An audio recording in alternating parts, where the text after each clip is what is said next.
So what do you do if you have bad credit? You're on this channel, you're learning about all these incredible strategies and all these trainings.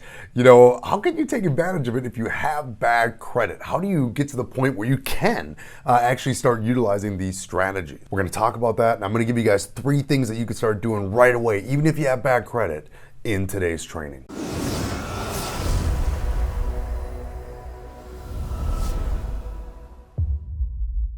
Hey everyone, it's Mike Adams, and on this channel we empower individuals to achieve freedom through improved financial literacy, business ownership, and real estate investing. And if you're new to the channel, make sure to click subscribe, click the bell, so that way you get notified on any and all of our future trainings. So in this video, guys, we're gonna be discussing what to do, okay? And I'm gonna give you guys 3 things that you can do right now if you have bad credit. And if you're on this channel, you're here because perhaps you're an entrepreneur, you're an investor, or perhaps you're someone who's looking to get out of debt and you're looking to leverage powerful strategies and techniques like velocity banking. And perhaps you've struggled to use strategies like that or get into investing because you have bad credit. You're unable to get a line of credit, or you're unable to qualify at a bank for a home equity line of credit or whatnot. So you're unable to participate in some investment opportunities. You're unable to participate in using strategies like velocity banking if you can't get a line of credit. So what can you do, okay? Because financial literacy is so important, and so learning about money and learning about strategies like velocity banking is key. And if these strategies are new to you, I encourage you to stick to this channel, continue to consume more content and learn more about these strategies, so that way when you are in position, you can take advantage. But I want to give you guys, if you're on the line and you're like, okay, that's great, Mike, what about me? I have bad credit right now. What can I do so I can get on the horse here and start moving towards financial freedom? So I want to give you guys 3 things that you can do right here, right now, to start bettering your credit, so that way you can start taking advantage of some of these powerful strategies. So the first thing to do if you have bad credit is you need to establish a budget, okay? And really, the goal of any budget is to create what we call positive cash flow, okay? And that's the goal. So if you're here and let's say your monthly income is, let's say, $4,000 of bring home income every single month. Okay, if your monthly budget, if you are spending $5,000 per month and you're only bringing home 4, well, your monthly budget is upside down. You're losing $1,000 every single month, which is probably going onto a credit card where you're paying interest, right? And you're making a minimum payment there, so we're paying a ton of interest. So what we need to do is we need to establish, and that's one thing that can certainly lead you to having bad credit, is high utilization, because again, we're in a negative cash flow scenario.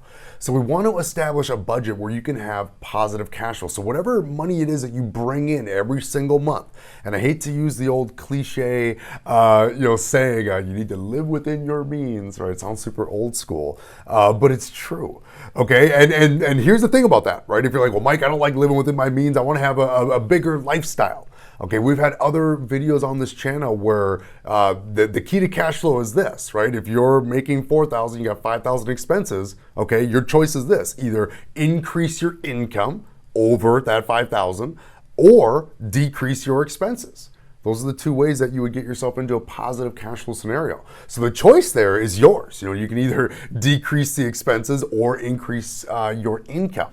That choice always goes to the individual. For me, I always lean towards increasing my income. I don't always like to take steps backwards or perceive steps backwards in lifestyle. But again, when you're looking at your budget, okay, break that budget down. 2 words: needs and wants, okay? When you're thinking about your monthly budget, okay, and again, you're trying to start investing, you're trying to start moving towards financial freedom, you want to start using strategies like velocity banking. What are your needs and what are your wants? And I think if you're really honest with yourself when you're building your budget, your needs list is going to be very, very, very small. Okay, we're talking about your roof, your food, the basic necessities that you need to survive. Okay, those are your needs. Most everything else fits on the wants side. From there, prioritize those wants and get rid of the ones that you simply just don't need to have around, to get yourself to reduce those expenses, to get your budget on point, so that way you can get to a point where you're at least at a break even, okay? And then even to a point where you can have positive cash flow, where you got more money coming in than you have going out every month in expenses. The second thing you need to do if you have bad credit is you need to make sure that you pay every single bill on time. Okay, so on top of establishing that budget and making sure that you're living within those means and having a positive monthly cash flow, okay, you need to make sure that you're paying every single one of your bills on time. Okay, and not a partial payment. A lot of times folks will, well, okay, if your minimum payment to the credit card company is $200, well, I don't have the $200, but I'm gonna send them 100 partial payment. That doesn't count. Okay, you have to send in your full minimum payment for it to actually count, and you need to pay all of your bills on time. Okay, and again, if you're struggling with that right now, okay, what you need to do is we need to do a little bit of negotiating with your current loan and in your bill and installment companies to see if they can renegotiate with you for lower payment terms. Okay, and a lot of times if you're going to get a lower payment, that means that they're going to elongate the length of the loan, which can lead to more interest, okay, which we're aware of, right? But if we're in a negative cash flow scenario, and we got to get to a point where we're bringing in positive cash flow and we're starting to actually get ahead instead of sinking every single month, we got to make those renegotiations and have a better future plan of attack, which you're going to have if you stick around on this channel and learn about strategies like velocity banking. So, but make sure you're paying all of your bills on time. That's one of the key factors with credit. If you're not paying your bills on time, all that's going to get reported to the bureaus. From there, it's going to keep your score low, meaning any lines of credit that you do qualify for are going to have high interest, high fees, high terms, if you even qualify at all. So we want to make sure we're paying every single bill on time. And that means even if you have to use a credit card, and I know, we never want to get to a point where we're paying our bills with a credit card. And again, that stems from the original problem of having negative cash flow, right? So it kind of stems from that, to where you'd have to put a bill on a credit card and leave it there. But if we're in a situation where we're looking to better our credit, it is better to have a little extra utilization on a line of credit that you can pay down later, because we're going to take other steps to make more money and decrease expenses so we can start knocking that down. Okay, but it's better to do that and make sure the bill gets paid versus having those 30-day late, 60-day late on your credit, which is going to hang around for a while and damage your score. And the third thing that you need to do if you have bad credit is to, as quickly as you can, establish a secured line of credit. So what is a secured line of credit? So now, and this is for those, like, let's say you've tried to apply for a credit card and you just can't qualify, and maybe your credit is super low and you're unable to get a credit card. A secured credit card is where you take X amount of dollars. So let's say you have $1,000 saved up and you bring that over to the bank and say, I would like a secured credit card.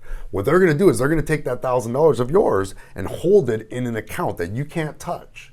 They're going to give you a credit card that is essentially backed by this $1,000. Okay, so let's say, so now you can use this credit card. Okay, and if you were to ever default on that credit card, they have the $1,000 right there, and that's typically going to be the limit that they give you, is what you put down on a secured card.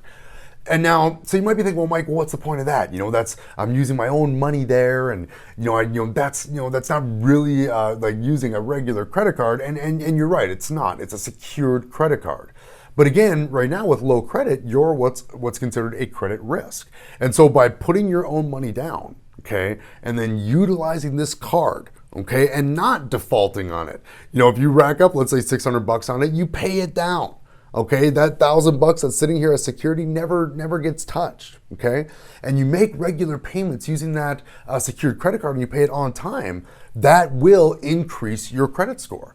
And then as well, over time, the bank may either A, give you back your $1,000 to unsecure the line, or B, maybe they hold on to it, but now they increase your line. Instead of your line being $1,000, now they bump it up to $2,000 or even $5,000. Okay, and so through proper use of that secured line of credit, it will work to show the banks that you're ready to pay these bills on time. We got our budget in check now. We are paying our bills on time, and we're doing so. And we're utilizing the secured line of credit. All these factors are going to go to help increase your credit score to where over time you can start qualifying for some of the nicer, more favorable terms, lines of credit, and the larger limits that you can use either for velocity banking, some of those strategies, or for investing down the line.